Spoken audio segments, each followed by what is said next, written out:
water sign, Cancer, Pisces, and Scorpio. Kumusta po kayo guys? Okay, so water sign, maraming salamat po sa walang sawang pagsubaybay sa ating mga reading. And kung kayo ay bago pa lang sa ating channel, mag-subscribe na po kayo guys.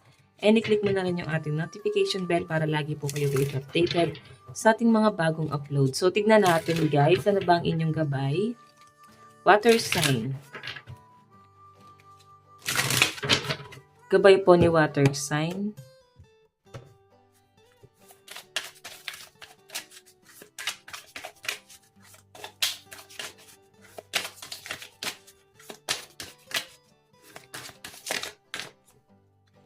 Oops. Ulitin natin guys yung shuffle. May nalaglag kasi na hindi kasama. Okay, meron tayong kindship. Water sign, may nakikita akong bonding, gathering, pagsasama. Parang ngayon, mas magaan yung pakiramdam mo. Masasabi mong mas blessed ka pa pala kahit na kanino man. And yung mga bagay guys na simple lang, mas na-appreciate mo siya at nagiging thankful ka sa mga bagay na na-achieve mo at ng mga tao sa paligid mo, okay? So, ayan no, kakasabi ko lang sa bottom of the deck is gratitude, di ba? Marunong ka ngayon magpahalaga kahit maliit na bagay. May mga energy ako na sense ito na maaari na yung iba sa inyo water sign, may mga namimiss ka. Parang may pangungulila din akong nasa-sense sa inyo na parang kahit papano magiging thankful ka na rin sa taong yan kung nangungulila ka sa kanya. Okay? Kasi kahit papano guys, may naitulong sa inyo. Ganon. So, tignan natin. Meron tayong uniqueness, unique, perfect, self-honor. So, may something na kakaibang nangyayari. I think, naguguluhan ka sa ganong klase ng sitwasyon na para bang, minsan mo lang narinig yung ganong klase ng sitwasyon or scenario. So, nakakapanibago sa energy mo. Para bang, feeling mo may mali doon sa ganong klase ng katwiran. Okay, ganon. Kakaiba kasi guys siguro iba kasi talaga yung nakalakihan mo dun sa natutuklasan mo sa ibang tao.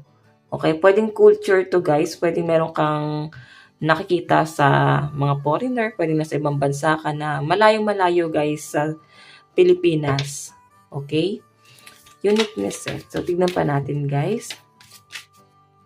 Meron tayong joy, affirmation surrounding light and beauty.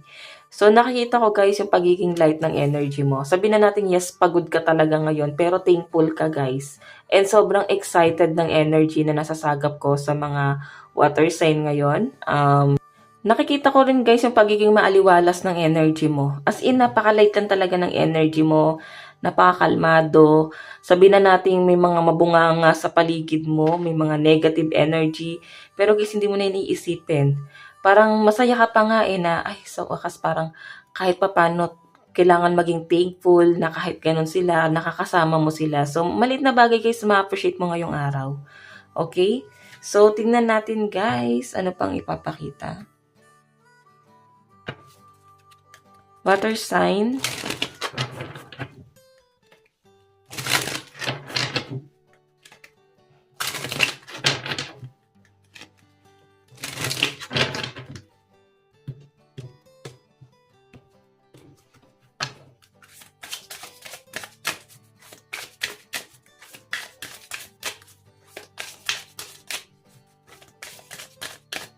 Okay, so guys, meron tayong unknown territory. You are exactly where you need to be. So I think yung iba sa inyo, parang di ka pa rin makapaniwala na nandiyan ka na sa lugar na yan. Narating mo na yung bagay na gusto mo nang puntahan or lugar na gusto mong puntahan. Na-experience mo na yung bagay na hindi mo pa na-experience before. And yung iba sa inyo guys, parang nag-ano ka pa may mga pagda-doubt ka pa. So I think parang nanunumbalik ka dun sa past. May mga pag-a-adjust kang ginagawa or gagawin daw ngayon. Kasi yun nasa-sense ko sa inyo. Ayan no. Naninibago ka. So, sinasabi nga rito guys, nandun ka na sa lugar na para sa'yo. Okay? Nandiyan ka na sa lugar mo. Pwedeng iba sa inyo, may travel ka. Pwedeng kaya may pag-a-adjust. Kasi yung nakasanayan mo na culture, lugar, malayong malayo sa lugar na napuntahan mo ngayon. Okay, so tignan pa natin or puwedeng may mga napagkukumpara ka dito na sitwasyon. Meron tayong stepping into your power, you are strong beyond measure.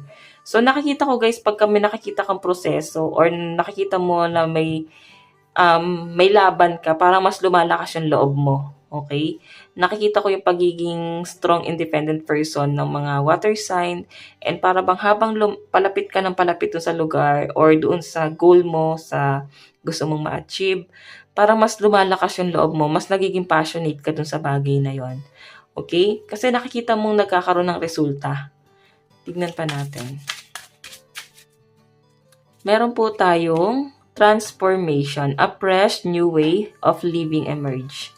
So, I think may pagbabago na kasi talagang nangyayari. Ito guys, nakikita ko, no, isa siya sa mga pinakamalakas na energy is place, lugar.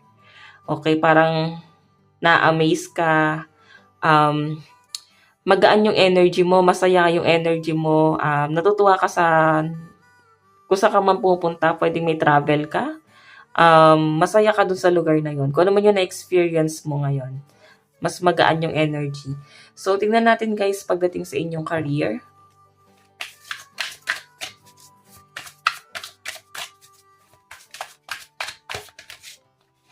Meron tayong Knight of Pentacles. So guys, pagdating sa career mo, Knight pa lang siya. So, I think nandun ka sa point na hindi pa naman siguro tumagal ng year. Ng 1 year, pwedeng months pa lang. Pero nakita mo talaga na may pagbabago, lalo na pagdating sa sahod mo. Nakikita ko rito guys na yung dati, wala kang napala, hindi ka nakapag-build ng foundation, hindi ka nakapagpundar. Ngayon guys, nakita ko na unti-unti mong mapupundar yung mga bagay na gusto mo. Okay? So, tignan pa natin water sign. Meron tayong The Magician. Pagdating sa career mo guys, nakakatuwa yung energy, no? Kasi, Magician, sobrang busy, sobrang passionate. Ito yung tipo ng tao na masaya ka sa ginagawa mo, no matter what. Kahit na mahirap, gustong-gusto mo yung ginagawa mo. So, choice mo kung nasang sitwasyon ka ngayon. Tingnan natin. Meron tayong Ace of Cups. Ayan. So, guys, sa pinapakita sa akin dito, Ace of Cups kasi, guys, overflowing. Sobrang saya. Sobra-sobra ka sa emosyon. Oo, lalo na sa trabaho. Sabihin na natin, yes, pagod na pagod ka, pero worth it, guys. Kasi nababawi mo or nakukuha mo yung quota. Or nakikita mo na maganda yung nagiging resulta ng kaperahan mo. Lalo na nagbe-behave ang mga water sign. Okay, so iba sa inyo guys, may changes ako nakikita. Siguro pahinga muna talaga kayo kasi Ace of Cups May pagpapahinga ako nakikita rito. Okay? So parang sa pagbabalik ng mga water sign sa kanilang trabaho, para bang may transformation na mangyayari. Okay, baka kasi nag-leave ka sa trabaho. Tignan pa natin guys pagdating sa love life. So water sign, meron tayong temperance. May pagbabagong nangyayari lalo na pagdating sa relationship niyo ng person mo. Meron tayong King of Pentacles. Okay. Nababagalan ka sa person mo. Pero mahal mo kaya may pag-aantay kang gagawin. Okay? Or kailangan mo magtiis talaga. Yun ang nasa sense ko. Okay? Nakikita ko guys yung pagkakaroon ng give and take sa relationship ng person mo. Nakikita ko na parang mas magiging mapagbigay siya sa inyo. Siguro kasi nakikita niya na ano ka rin, may ginagawa ka rin improvement sa sarili mo. And yun naman din yung gusto ng person mo. Yung parehas kayo guys mag-grow. Okay, so tignan natin guys ang inyong advice. Meron tayong familiar, listen and learn. So water sign, wag daw masyadong matigas ang ulo. May nakikita ko na kahit anong pangaral, hindi talaga naintindihan ng mga water sign. So nakikita ko yung pabago-bago.